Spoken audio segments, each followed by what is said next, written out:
জানতে চাই, কেন আজকে মুসলিম ভূখণ্ডের নিরাপত্তা দেওয়া হচ্ছে না? কেন মুসলমানদের রক্ত নিয়ে হুলি খেলা হচ্ছে?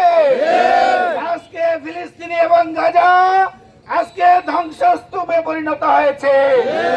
শিশু, নারী, বৃদ্ধ, যুবক কেউই আজকে নিরাপদ নয়। আমরা অনুরোধ করব, সারা বিশ্বের মুসলমানরা আজকে ঐক্যবদ্ধ হওয়া প্রয়োজন। বাংলাদেশের কোটি কোটি জনতা প্রস্তুত রয়েছে ইসরায়েলের বিরুদ্ধে যুদ্ধ করার জন্য।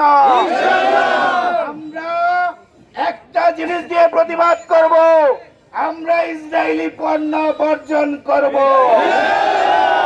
ইসরায়েলি পণ্য বর্জন করতে চাই।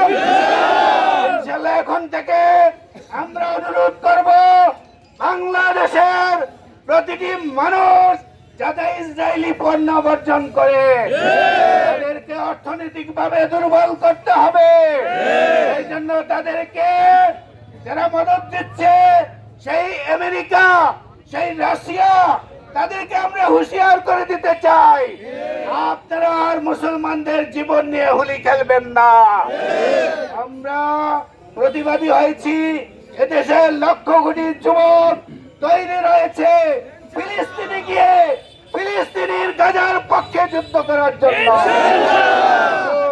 আগামী দিনে আপনারা আজকে যে এই সমাবেশ সফল করেছেন, আগামী দিনে ইসরায়েলি নয়, যতটা অন্যায় হবে, যত ফেসিস্ট আমাদের সামনে দাঁড়াবে, সকল ফেসিস্ট, সকল অন্যায়, সকল অত্যাচারের আমরা প্রতিবাদী হব।